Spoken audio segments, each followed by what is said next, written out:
Olá meninas, a aula de hoje é a continuação de ótica geométrica. A gente viu ontem os princípios da ótica, a gente viu até onde falava de câmara escura e os princípios de raios luminosos. O primeiro efeito óptico que a gente vai estudar é em espelho plano, porque a gente vai estudar espelho plano e espelho... Ai, meu Deus! Esférico, né, que é côncavo e convexo, é a reflexão. Toda reflexão, eu tenho um raio que incide num determinado meio 1. Ele reflete. A gente vai ver que em refração, isso vem aqui para baixo. Mas aqui, o raio que é incidido, ele é refletido. E a gente tem algumas leis da reflexão. A primeira lei é que o raio incidente, a normal, né, que é como se fosse o nosso eixo Y, e o raio refletido, eles sempre estão pertencendo ao mesmo plano. Então, sempre estão presentes no mesmo meio. Eles não vêm para o outro meio, igual vai acontecer com refração. Segundo, o ângulo de incidência é sempre igual ao ângulo de reflexão. Então, se ele incide com um ângulo de 30, ele reflete com um ângulo de 30. A gente tem basicamente que toda imagem que a gente vê refletida em espelho plano, que é esse espelho que a gente tem em casa, sempre a imagem é virtual, e eu espero que continue, né? Eu não espero que do outro lado tenha uma pessoa realmente. Sempre é do mesmo tamanho e sempre a distância que a gente tá até o espelho é a distância da imagem até o espelho, por mais que não pareça. Então, eu tenho um espelho em casa, você tá no seu quarto e você tá aqui.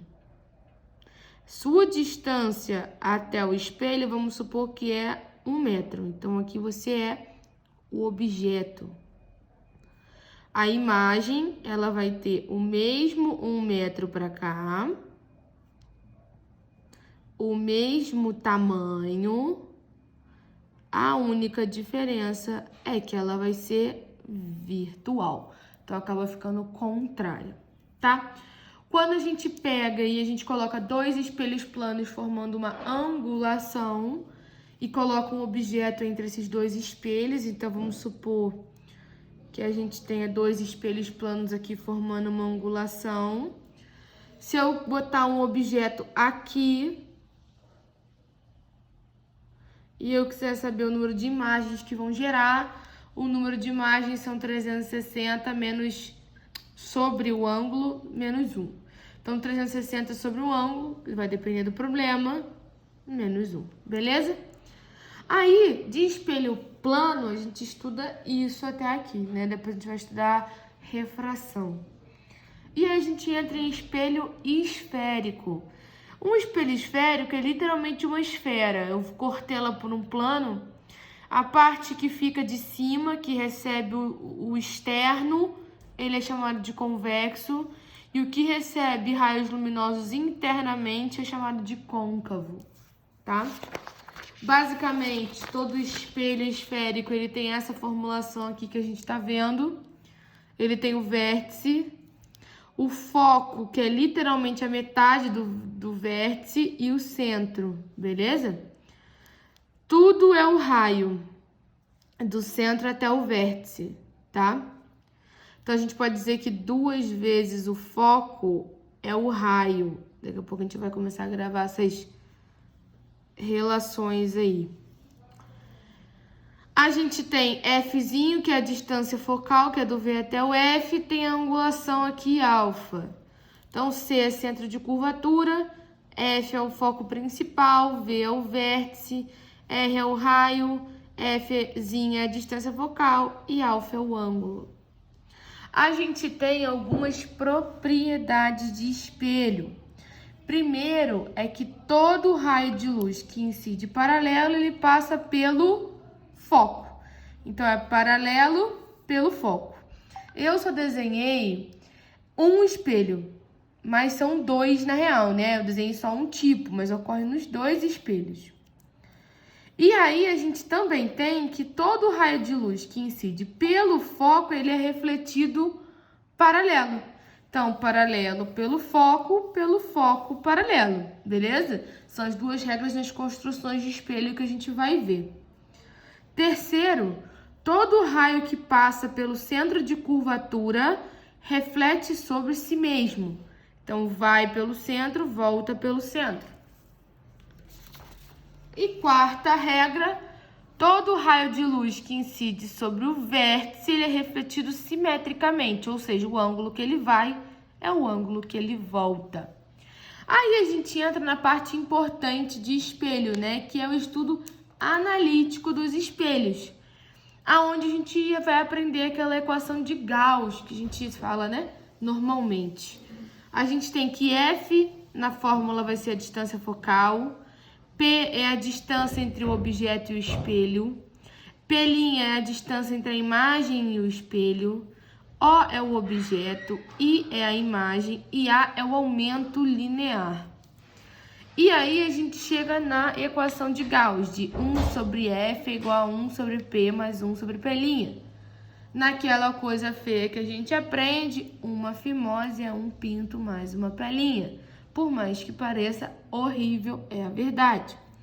E aí a gente tem que os problemas vão falar, um espelho aonde a imagem é real ou o objeto é virtual. Esses dados servem para quê? Quando P é positivo, o objeto é real. Quando P' é positivo, a imagem é real.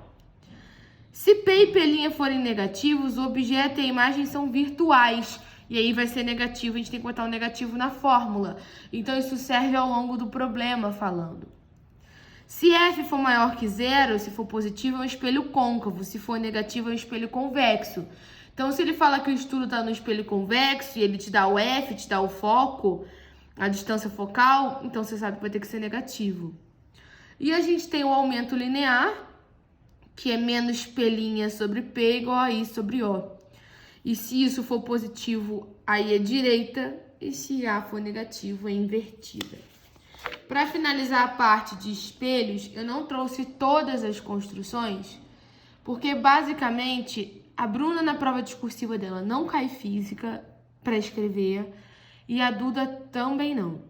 E o que acontece? Só normalmente cai construção de espelho quando a prova é discursiva. Então, eu trouxe a matéria, mas na folha, deixa eu até ver aqui a folha que é da apostila.